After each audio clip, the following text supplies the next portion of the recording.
As we sit here, you are just beginning the long progression back. You've been giving the approval to go ahead and start swinging and all of that. But let's look back a little bit.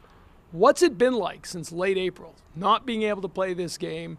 What are some of the things you have done, let's get right to it, to sort of ward off frustration, to make sure you don't go down that dark path? Like, what has this been like for you? Right, this time has flown by. I look back and I'm like, man, 10 weeks, it feels like I just got hurt yesterday. But that's just a testament to how much the staff has been, making sure that I've been staying in a good mental space, how packed my days have been as well. I mean, from the time that I wake up to the time I go to sleep, I'm really grinding on anything that I can, just trying to find a way to get better every single day, every single moment. So from the time I wake up, I actually spend more time now at the field that I'm hurt, because I try to get all my stuff done out of the way by the time everybody gets in. So I'm getting in whatever times to make sure like training tables are all free and the weight room's all cleared up, because we are battling for space as it is up there. So as many guys in the weight room as we can fit, I try to stay out of everybody's way. And in the cages and stuff, obviously I haven't been in the cages, but want to make sure I get everything out of the way, because I've been tracking on the trajectory, so I try to get here early to do that.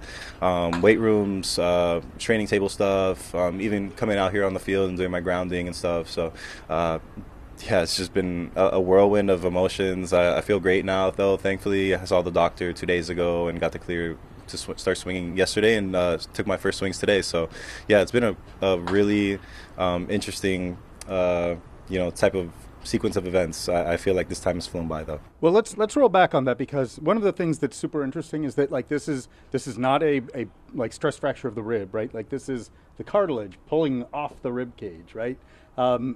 That's a strange injury. That's a strange non-contact injury. It's usually one that's seen as you've told us, in collisions or in car crashes. It's not a thing that usually happens with swinging. So like when you roll back and think about the fact that you're having trouble breathing as a result of the pain of this injury, like those first couple of days where you're having the doctor tell you, by the way, I've never really seen something exactly like this that came from swinging before. How much kind of uncertainty, how unsettling was it at the beginning? That's a great question. I mean, there was so many things that was going on through my mind.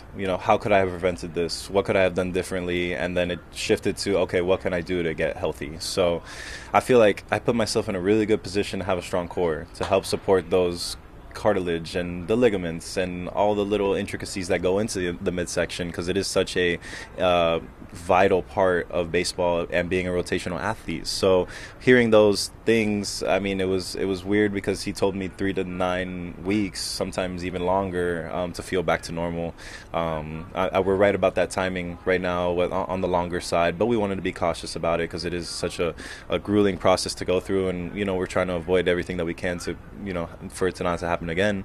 But I mean, I don't want to say that I'm, one of a kind or that I'm whatever, but that was kind of how the doctor made it seem to me. He didn't know what kind of things to recommend to me, because he had never seen something like it before. And he's still trying to figure it out in terms of what happened and how it did. But it was a really weird injury. Hopefully I don't wish it upon anybody, because it was very painful, quite traumatic. I mean, it's one thing for your arm to hurt when you throw, or right, your ankle to hurt when you run, but just laying down in bed or sitting on a couch and breathing and being in pain is pretty tough. So going through that for a couple weeks was tough. And getting back to swinging now, essentially it was a non-contact injury. I had it had happened before I made contact with the ball. It was just a crunch, a move that I had done 100,000 times, and it was just that one time, just something weird about it. But I feel great now, which is what matters. Is there any concern that this happened because you swing, and you swing a lot, right? Like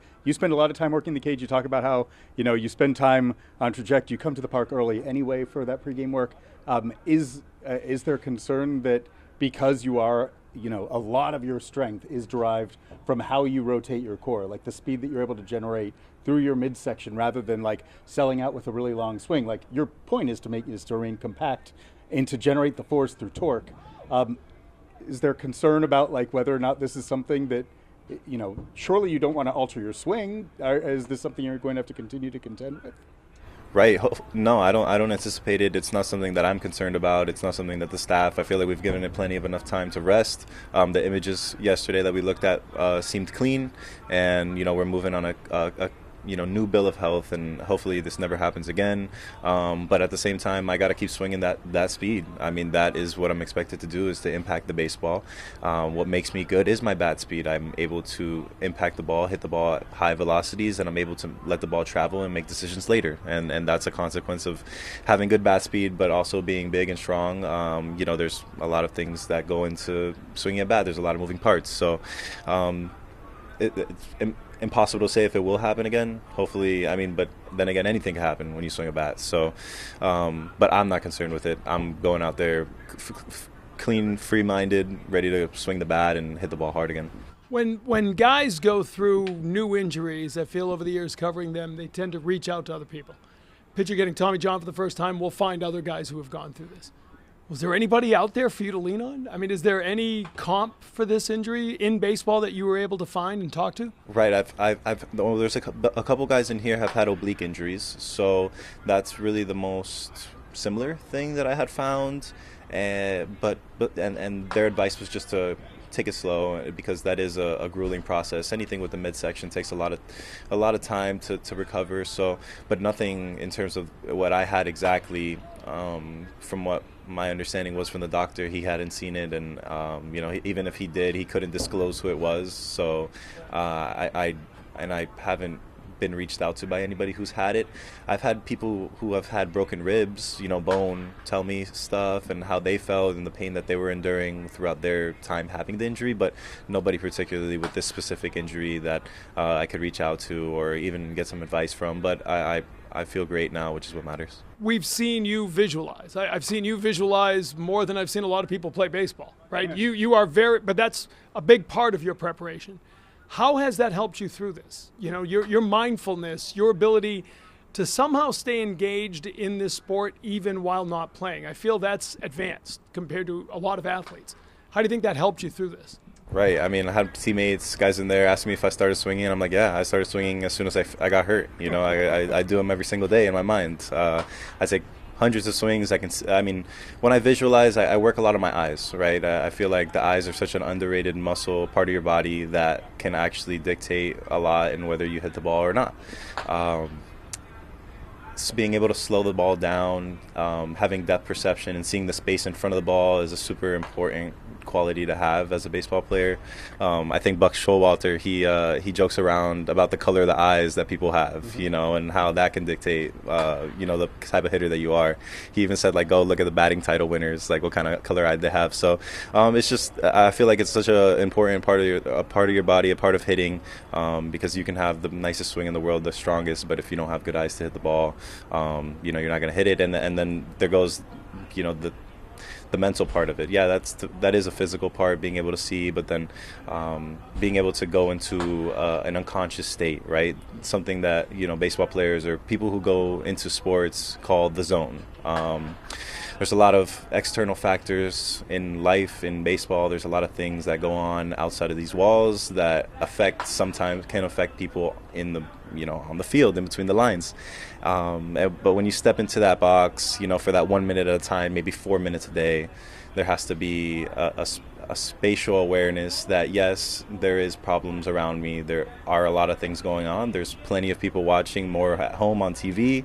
How do I compartmentalize and just accept the vulnerability that comes with the humility of going out there and hitting, and being okay with whatever result happens and trying to have a reaction that would merit me acting like what happened was supposed to.